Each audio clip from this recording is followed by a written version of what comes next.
اللہ علیہ وسلم کے ارشاد گرامی کے مطابق آپ علیہ السلام نے فرمایا کہ اس عورت کے لیے جائز نہیں ہے کہ وہ روزہ رکھے اس حالت میں کہ اس کا خاوند گھر میں موجود ہے۔ عورت نفلی روزہ اپنے خاوند کی اجازت کے بغیر نہیں رکھ سکتی اگر وہ گھر میں موجود ہو۔ نبی علیہ السلام نے ارشاد فرمایا کہ جس عورت کی اس حالت میں فوتگی ہو جاتی ہے کہ اس کا خاوند اس سے راضی ہے تو وہ عورت جنتی عورت ہے۔ نبی علیہ السلام کے پاس ایک صحابیہ آتی ہیں، آپ علیہ السلام ان سے پوچھتے ہیں کہ کیا تو شوہر والی ہے؟ اگر تو شوہر والی ہے تو اس کی خدمت اور اس کے ساتھ جو تیرا رویہ ہے اس کے اوپر غور کرتی رہنا کہ تیرا خاوند تیرے لیے باعث جنت بھی ہے اور باعث جہنم بھی ہے۔ آپ علیہ السلام کے ارشاد کے مطابق پروردگار عالم اس عورت کی طرف نگاہ اٹھا کر کے بھی نہیں دیکھیں گے جو اپنے خاوند کی ناشکری کرتی ہیں، حالانکہ یہ عورتیں اپنے خاوند سے بے نیاز بھی تو رہ نہیں سکتی ہیں۔ نبی علیہ السلام نے فرمایا کہ میں نے جب جنت اور جہنم کو دیکھا تو جہنم میں سب سے زیادہ عورتوں کی کثرت کو پایا۔ آپ علیہ السلام نے فرمایا کہ جو عورت پابندی وقت کے ساتھ نماز ادا کرتی ہے، رمضان المبارک کے روزے رکھتی ہے، اپنی عزت کی حفاظت کرتی ہے اور اپنے خاوند کی اطاعت کرتی ہے، یہ 4 کام کرتی ہے، پھر وہ جنت کے جس دروازے سے چاہے وہ داخل ہو سکتی ہے۔ مطلب کہ اس کے ساتھ اپنے خاوند کی اطاعت لازمی ہے۔ اب یہ وہ تعلیمات ہیں جو رسول اللہ صلی اللہ علیہ وسلم نے امت محمدیہ کی ان بیٹیوں کی تربیت اور تعلیم کرتے ہوئے ارشاد فرمائی ہیں۔ آج میری بہنیں اور دوستیں ان تعلیمات کو سیکھنا تو بڑے دور کی بات ہے، ان کو سننا بھی گوارا نہیں کرتی، اس وجہ سے کہ کیا صرف اور صرف خاوند کے حق ہیں، ہمارا کوئی حق نہیں ہے، صرف خاوند کی ہی اطاعت کرنی ہے، ہمارے اوپر کوئی کسی قسم کا حق نہیں ہے، ہم لوگوں کو بھی حق دیا جائے۔ اگر ایک بات کو دیکھا جائے تو میری نظر سے آج تک جتنے بھی اشتہار گزرے ہیں اور جتنی بھی اس طرح کے تویز، چلے، دھاگے، پیر صاحب، ان کا صرف ایک ہی ہوتا ہے کہ اپنے خاوند کو مٹھی میں کرنے کا تویز، اپنے خاوند کو اپنا غلام بنانے کے لیے تویز، دھاگا، چلا اور دم اور یہ سب کچھ۔ اور یہ عورتیں اپنے خاوند کو مٹھی میں کرنے کے لیے، اس کو غلام بنانے کے لیے چلے کریں گی، دھاگے اٹھائیں گی، تویز اٹھائیں گی، سارا جتنی بھی خاوند کی جمع پونجی ہے جا کے پیروں فقیروں کو دے کر کے آ جائیں گی، کیونکہ ان کا مائنڈ بن چکا ہے کہ ہم نے اپنے خاوند کو غلام بنا کے رکھنا ہے، ہم نے اس کی اطاعت نہیں کرنی، اس کو اپنے سر کا تاج بنا کے نہیں رکھنا۔ آج تک اگر شکایتیں ملی ہیں تو کس کی؟ کہ ہم لوگوں کو خاوند کو فرمانبردار بنانے کے لیے ہمیں تعویذ چاہیے، کوئی وظیفہ چاہیے، حالانکہ نبی علیہ السلام نے فرمایا کہ سب سے زیادہ حق تو خاوند کا ہے اور سب سے زیادہ نافرمانی تو عورت کرتی ہے۔ آج تک کسی خاوند نے یہ نہیں کہا کہ مجھے تعویذ چاہیے کہ میری بیوی نافرمان ہے، میری بیوی زبان دراز ہے، میری بیوی ناشکری ہے، مجھے تعویذ چاہیے۔ اب یہ وہ تعلیمات ہیں کہ ہم لوگ اپنا مائنڈ سیٹ کریں، سوچ مثبت رکھیں، کیا کہ ہم نے اپنے خاوندوں کی اطاعت کرنی ہے، ان کی فرمانبرداری کرنی ہے، ان کو سر کا تاج بنانا ہے، ہم نے نہ کہ ان کو غلام بنانا ہے اور ان سے غلامی کروانی ہے۔ آج یہ تعلیمات کو دیکھیے اور میری دوستوں اور بہنوں کا اپنے خاوندوں کے ساتھ رویہ دیکھیے۔ میری دوستیں اور بہنیں یہ سمجھتی ہیں کہ ہم نے اپنے خاوند کے گھر کی صفائی کر لی، اس کے کپڑے دھو لیے، استری کر لیے، اس کا روم صاف کر دیا، تو ہم نے کیا کیا؟ دنیا میں سب سے زیادہ جو فرمانبردار بیوی ہے وہ میں ہی کہلاتی ہوں، کیونکہ میں نے یہ سارے کام ٹائم سے کر دیے۔ حالانکہ ان سارے کام کے کرنے کا نام خاوند کی اطاعت اور فرمانبرداری نہیں ہے۔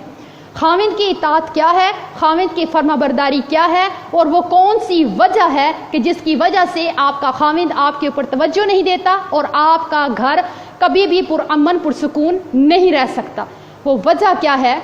دیکھتے ہیں حضرت ام سلیم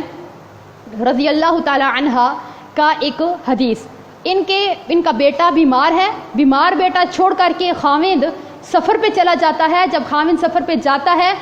تو بیٹے کی ڈیتھ ہو جاتی ہے۔ یہ بیٹا جب فوت ہو جاتا ہے تو ان کا خاوند سفر سے واپس آتے ہیں تو ام سلیم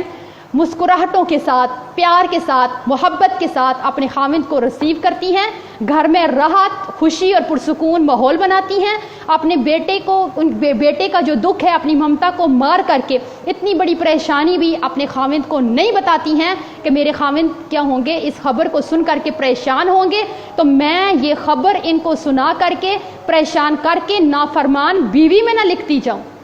آج ہمارے ہاں اب آپ سوچئے کہ آپ اپنے خامند کو یہ سکون، یہ والا سکون اور یہ دلی تسکین، یہ ماحول ان کو دیتی ہیں۔ ہمارے ہاں کیا ہوتا ہے، خامند باہر کی صعوبتوں کا، تھکاوٹوں کا، پریشانیوں کا تھکا ہارا جب گھر پہنچتا ہے، گھر پہنچتے ہی ہونا یہ چاہیے کہ اس کو مسکراہٹوں کے ساتھ ریسیو کیا جائے، اس کے لیے پرامن پرسکون ماحول بنایا جائے۔ یہ جو باہر سے تھکاوٹ لے کر آیا ہے، ایسا ماحول بنائیں کہ اس کو وہ بھی بھول جائیں۔ لیکن ہوتا کیا ہے، جیسے ہی خامند انٹر ہوا تو دن بھر کی جتنی چغلیاں تھیں، لڑائیاں تھیں، ہنگامے تھے، ختم ہوا، سودا سلف تھا، روتے بچے، بیمار بچے، دنیا کی جتنی پریشانیاں دن کو ہم لوگوں کو تھیں، ہم لوگوں کو گھر میں جو تھکاوٹ بھی تھی، وہ ساری کی ساری ہم نے خامند کی انٹری کے ساتھ ہی اس کے اوپر دے ماری۔ اب کیا ہوگا، جو بندہ پہلے ہی گھبرا کے تنگ آ کے اس ماحول سے گھر میں آرام اور سکون کے لیے آیا ہے، آپ آگے سے اس کو اس طرح سے پیش آئیں گی تو وہ آپ کو پھولوں کے ہار نہیں پھیلائے گا، وہ مسکراہٹیں نہیں بکھیرے گا، اس کے منہ سے پھول موتی نہیں جھڑیں گے، پھر وہ بھی غصہ کرے گا، تنگ آ کر کے غصہ کرے گا، لڑائی ہوگی، جھگڑا ہوگا، تو وہ کیا کرے گا، اس گھر کو چھوڑ کر کے، آپ کو چھوڑ کر کے وہ اس جگہ چلا جائے گا جہاں پہ اس کو پیار ملے گا، محبت ملے گی، دل کا راحت ملے گا، ذہنی ٹینشن اس کی دور ہو جائے گی، وہ والی جگہ دیکھ لے گا۔ پھر ہماری دوستیں اور بہنیں شکایت کرتی ہیں کہ ہمارے خامند ہم سے پیار نہیں کرتے، ہمارے اوپر توجہ نہیں دیتے، ہمارے گھر میں ان کا دل نہیں لگتا۔ اب دیکھتے ہیں کہ آپ نے ام سلیم جیسا گھر میں ماحول بنایا کہ آپ کا خامند گھر میں اس سکون میں آ کر کے رہے کہ وہ کسی کی طرف ایک نگاہ اٹھا کر کے نہ دیکھے، اس کا گھر کے بغیر کسی جگہ دل ہی نہ لگے۔ آج آپ کے گھر میں ہمیشہ جھگڑا رہتا ہے، آپ کا خامند آپ کے اوپر توجہ نہیں دیتا، پیار نہیں کرتا، تو آپ کے اندر کون سی کمی پائی جاتی ہے؟ اگر ان بری خصلتوں میں سے غور کیجئے، آپ کے اندر کوئی ایک خصلت بھی ہے تو اس کو دور کر کے اپنے گھر کو پرسکون بنا سکتی ہیں۔ پہلی بری خصلت کہ عورت اپنے خامند سے بحث و مباحثہ نہ ختم ہونے والا شروع کرتی ہے۔ یہ نہ ختم ہونے والی جو بحث شروع کرتی ہیں، اپنی جیت اس میں پکی کرواتی ہیں۔ اس میں کیا ہوگا، خامند سے بحث کر کے کیا ملے گا سوائے لڑائی اور گھر کا ماحول خراب کرنے کے۔ اگر آپ ایسے کرتی ہیں، آپ کے اندر یہ عادت ہے، تو آپ کا گھر کبھی بھی پرسکون نہیں بن سکتا۔ اگر آپ کے گھر میں آپ کے خامند کے ساتھ نہیں بنتی ہے تو آپ سوچئے کہ آپ نے خامند کے ساتھ مناظرہ تو نہیں کرتی ہیں۔ خامند نے ایک بات کر ہی دی ہے، اس نے بول ہی دی ہے، تو پھر اپنی جیت پکی کروانے والا مناظرہ دن ہا دن جو ہے وہ جاری رہتا ہے، وہ ختم ہی نہیں ہوتا۔ خامند کو بولنے کا، اپنی صفائی میں بولنے کا بھی موقع نہیں دیا جاتا کہ تم نے یہ بات کی تو کی کیوں ہے۔ کہ اس نے اگر ایک وقت میں کوئی بات کہہ دی ہے اور دوسرے وقت میں آپ کو کرنے کا کہہ دیا ہے، پھر وہ مناظرہ شروع ہوگا جس سے آپ اپنے خامند کے دل سے اتر جائیں گی، آپ کے گھر میں کبھی سکون نہیں آ سکتا۔ اس سے آگے اگر عورتوں کے گھر میں یہ ناچاکیاں ہوتی ہیں تو ان میں ایک وجہ ہوتی ہے، خامند اور بیوی کے رشتے میں جو پیار بھرا رشتہ ہوتا ہے، اس میں ایک انا کا پہاڑ لا کے ہم کھڑا کر دیتے ہیں کہ اگر ہمارے ماں باپ بہن بھائی ہمارے گھر ملنے آئے اور خامند کی طرف سے کسی رشتہ دار نے ان کی عزت نہیں کی، ہم نے اس کو یہ فیصلہ سنا دینا ہے کہ تیرے رشتہ داروں نے میرے رشتہ داروں کی عزت نہیں کی، اور آج کے بعد میں تیری 7 نسلوں کی عزت کرنے والی نہیں ہوں۔ جب یہ انا کا پہاڑ ہم اپنے رشتے میں کھڑا کریں گے تو یہاں پہ پیار محبت نہیں ہوگا، یہاں پہ لڑائیاں جھگڑے اور ناچاکیاں ہوں گی جو کبھی ختم نہیں ہوں گی۔ اپنے خامند کے اوپر غصہ نہ کریں۔ اگر آپ اپنے خامند کے اوپر غصہ کرتی ہیں، چیختی ہیں، چلاتی ہیں، تو آپ سوچ بھی کیسے سکتی ہیں کہ آپ اپنے خامند کے دل پہ راج کریں گی اور آپ کے گھر میں کبھی لڑائی نہیں ہوگی، ناچاکی نہیں ہوگی۔ اپنے خامند کو ہر وقت طنز نہ کریں، تان و تشنی نہ کریں اس کے اوپر، اپنے خامند کے ساتھ زبان درازی نہ کریں۔ یہی وجوہات ہیں۔ اب عورتیں جو ہیں، ہم عورتیں اپنی زبان درازی میں ویسے بھی بڑی مشہور ہیں۔ اپنی زبان جو ہے ہم اگر کنٹرول میں رکھ لیں اس وقت جب کہ خامند کو غصہ آیا ہے یا اس وقت جب کہ آپ کو غصہ آیا ہے، تو بڑے بڑے فیصلے ہونے سے ہم بچ سکتے ہیں، بڑے بڑے ہنگاموں سے بچ سکتے ہیں۔ عورت جب اپنے خامند کی عزت نہیں کرتی تو خامند کو اس میں کوئی دلچسپی نہیں رہتی۔ کون سی عزت؟ وہ والی عزت نہیں جو آپ اپنے خامند کے منہ پہ اس کی چاپلوسی کرتی ہیں، جی جان اس کو وقتی طور پہ کرتی ہیں۔ عزت وہ ہے، خامند موجود نہیں ہے، اپنے میکے جا کر کے بھی اپنے خامند کی کوئی کمی کوتاہی بھول چوک اس سے ہو گئی ہے وہ بالکل بیان نہ کریں۔ ہوتا کیا ہے، ماں باپ کے سامنے آپ لوگ جو ہے اپنے خاوند کی تذلیل کریں، بھائیوں کے سامنے اس کو گالی گلوچ کریں، اس کے چھوٹے معصوم بچوں کے سامنے اس کی تذلیل کریں، چیخیں چلائیں، لڑائی جھگڑا کریں، اس کے بہن بھائیوں میں اس کی عزت نہ چھوڑیں، پورے محلے میں بیٹھ کے خاوند کی جو ہے وہ برائی کی داستانیں بیان کریں، اپنے دوستوں میں اس کو برا مشہور کر دیں، میکے میں اس کو برا مشہور کر دیں، ہر جگہ سے کہ یہ بندہ ہی اچھا ہی نہیں ہے۔ تو جب خاوند کی عزت نہیں کریں گی تو آپ کی کون عزت کرے گا، اور آپ کی خاوند کی نظر میں کیا عزت ہوگی؟ اگر آپ کے اندر یہ خصلت پائی جاتی ہے تو اس کو چھوڑنے کی کوشش کر کے اپنے گھر کو پرسکون بنا سکتے ہیں۔ آج عورت اپنے خاوند کا فیصلہ ماننے کے لیے تیار ہی نہیں ہے۔ اگر خاوند نے کوئی فیصلہ لے ہی لیا ہے تو ایک نیک اور با کردار بیوی کا کردار تو یہ ہونا چاہیے کہ اپنے خاوند کو عزت دیتے ہوئے اس کے فیصلے کے سامنے اپنا سر جھکا دے، خاوند بھی خوش اور آپ کا فیصلہ، آپ کا کام بھی ہو جائے گا، لیکن آپ کا گھر کبھی لڑائی نہیں ہوگی۔ ہوتا کیا ہے، ادھر خاوند بیچارہ کوئی فیصلہ لے ہی لیتا ہے تو عورتیں یہ ٹھان لیتی ہیں کہ نہیں، اس نے جو فیصلہ کیا ہے ہم نے تو وہ ہونے دینا ہی نہیں ہے،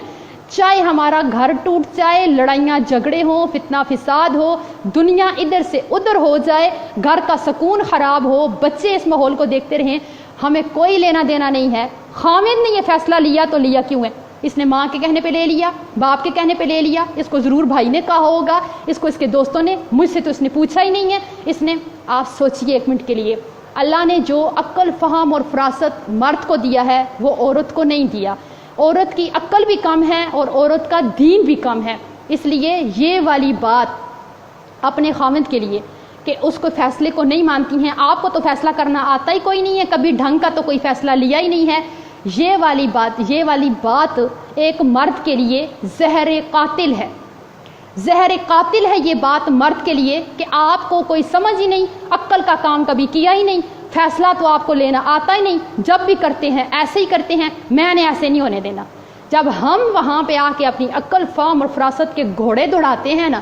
ان کو ہم بے لگام چھوڑ دیتے ہیں نا، تو اس گھر سے کبھی لڑائی نہیں ختم ہوتی، کبھی خوشی کی خوشبو یہاں پہ آ ہی نہیں سکتی ہے، خوشیاں ہمیشہ کے لیے یہاں سے روٹ کر کے چلی جائیں گی اور آپ کے خاوند کا پیار اور محبت بھی ساتھ لے کر کے چلی جائیں گی۔ آج آپ اپنے گھر کو پرامن بنانے کے لیے اپنے گھر میں آرام اور سکون کا ماحول پیدا کریں۔ آپ اس بات کو یاد رکھیے کہ آپ کا خاوند جو باہر کی پریشانیوں سے تھک کر کے گھر آتا ہے وہ آرام کے لیے آتا ہے، وہ سکون کے لیے آتا ہے۔ آپ اپنے ایک سمجھدار خاتون اپنے گھر کا ایسا ماحول بناتی ہے کہ اس کا خاوند کسی بات سے بھی اس سے ناراض نہ ہو، اس کو کوئی بات بری نہ لگے۔ ایسے مرد اپنے گھر سے باہر کسی کو آنکھ اٹھا کر کے بھی نہیں دیکھتے، جن کو گھر سے پیار ملے، محبت ملے، چاہت ملے، سکون ملے، آرام ملے، خدمت کرنے والی بیوی ملے۔ یہ والی چیزیں جب مرد کو ملیں، مرد کبھی کسی طرح کی لڑکی کو باہر نظر اٹھا کر کے نہیں دیکھتا۔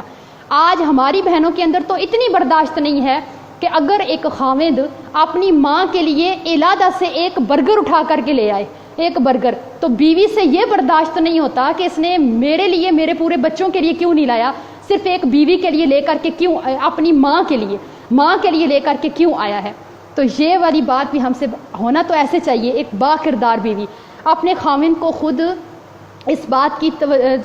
کی جو ہے وہ آپ لوگ توجہ دلائیں، اس کو ٹائم دیں، کیا کہ آپ اپنے والدین کو ٹائم دیجئے، ان کی خدمت کیجئے، ان کی ہر ضرورت کو پورا کیجئے، یہ سوچ کر کے کہ وہ تیری جنت ہیں، اور یہ دیکھ کر کے کہ کل یہ ہمارے بچے بڑے ہوں گے، یہ ہماری بھی اسی طرح سے عزت کریں گے اور ہماری کیا کریں گے، عزت بھی کریں گے اور خدمت بھی کریں گے۔ آپ سوچئے اگر بیوی کے والدین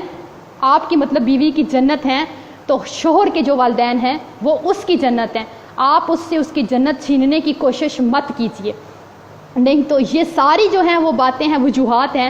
جس کی وجہ سے ایک عورت کا گھر اگر اس کے اندر یہ والی باتیں پائی جاتی ہیں تو کبھی بھی خوشیوں بھرا گھر نہیں بن سکتا۔ اگر آپ کو اپنے خاوند سے شکایت ہے تو آپ اس کی بے رخی کی شکایت کرنے کی حقدار ہی نہیں ہیں اگر آپ کے اندر یہ والی ساری بری خصلتیں پائی جاتی ہیں۔ اگر آپ یہ سارے حق ادا کریں، نبی علیہ الصلوۃ والسلام کی تعلیمات کو دیکھیں اور پھر اپنے رویے کو دیکھیں، تو آپ کا گھر ممکن ہی نہیں ہے کہ آپ کا گھر جنت کا نقشہ نہ پیش کرے، پرامن نہ ہو، پرسکون نہ ہو، آپ کا خاوند آپ اپنے خاوند کے دل پہ راج کرنے والی نہ بن سکے۔ آج اگر آپ یہ سمجھتی ہیں کہ ہم جو ہے یہ دو چار جو کام ہیں ہمارے، کپڑے دھونے سے لے کر استری کرنے تک اور کھانا بنانے سے لے کر برتن دھونے تک، یہ سب ہم کر کے اپنے خاوند کا حق ادا کر دیتی ہیں، تو آپ بہت بڑی غلطی پر ہیں۔ آج تک عورتوں نے اپنے بیویوں نے اپنے حق لینے سیکھے ہیں، آپ نے خاوند کو دیا کیا ہے، اس کی خدمت کی کتنی ہے، اس کو حق دیا کیا ہے۔ اگر خاوند کا اتنا حق ہے کہ اگر نبی علیہ الصلوۃ والسلام نے فرمایا کہ اگر ایک خاوند کے جسم میں کوئی اس طرح کا زخم یا دانہ بن جاتا ہے جس کو ایک عورت اپنی زبان سے چاٹ کر کے صاف کر دیتی ہے، اس کے پیپ کو، زخم کے گند کو، لہو کو زبان سے چاٹ کر کے صاف کر دیتی ہے، یہ عورت اپنے خاوند کا پھر بھی حق نہیں ادا کر سکتی۔ تو آپ اس حدیث کی روشنی میں سوچئے کہ جو سارا دن اپنے خاوند کو زبان سے کہے گئے الفاظ کے ساتھ اس کے کلیجے کو پھاڑ دیتی ہیں، اس کے دل پہ جو زخم لگاتی ہیں وہ کبھی بھرنے والے نہیں ہوتے۔ تو آپ میری بہنیں اس حدیث کو پڑھنے کے بعد آپ بے شک اپنے خاوند کے زخموں کو جسم کے زخموں کو زبان سے چاٹ کے صاف نہ کریں، لیکن آپ جو اس کو ہر وقت اس کا کلیجہ چیر دینے والے طنز کرتی ہیں، اس کو غصہ کرتی ہیں، چلاتی ہیں اور ایسی باتیں کہتی ہیں جو خاوند کو بری لگتی ہیں، آپ اس کو کم سے کم وہ والے زخم نہ دیں۔ اللہ آپ کے گھر کو خوشیوں بھرا گھر بنا دے گا۔ تو ممکن ہی نہیں ہے کہ اگر آپ اپنے گھر میں محبت، پیار اور سکون اور چاہت دیتی ہیں تو آپ کا خاوند کبھی کسی کو نظر اٹھا کر کے بھی دیکھے گا۔